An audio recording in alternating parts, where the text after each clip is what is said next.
KPCC പുനഃസംഘടനാ പട്ടിക പ്രഖ്യാപനം ഒരാഴ്ചയ്ക്കകം. ഈ മാസം 24-ന് ശേഷം പട്നയിൽ നടക്കുന്ന കോൺഗ്രസ് വിപുലീകൃത പ്രവർത്തക സമിതി യോഗത്തിന് ശേഷം പ്രഖ്യാപനം നടത്താനാണ് തീരുമാനം. DCC അധ്യക്ഷന്മാരുടെ പട്ടികയും ഇതിനൊപ്പം പ്രഖ്യാപിക്കും. സംസ്ഥാനത്തെ പ്രധാന നേതാക്കളുമായി KPCCയുടെ പുതിയ നേതൃത്വം നടത്തിയ ചർച്ചയിൽ പുനഃസംഘടനാ പട്ടിക സംബന്ധിച്ച് ഏകദേശ ധാരണയായിട്ടുണ്ട്. പട്നയിൽ വെച്ച് അന്തിമ ധാരണയുണ്ടാക്കാനാണ് തീരുമാനം.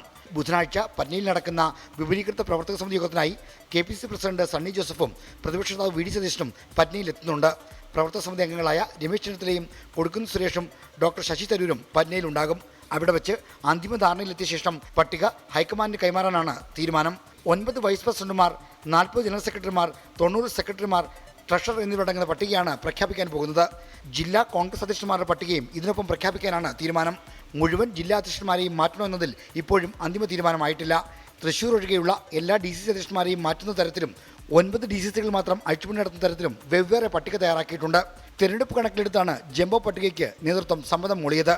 തദ്ദേശ സ്ഥാപന തെരഞ്ഞെടുപ്പിന് മുന്നോടിയായുള്ള വാർഡ് നറുക്കെടുപ്പ് ഈ മാസം 30-നാണ് നിശ്ചയിച്ചിരിക്കുന്നത്.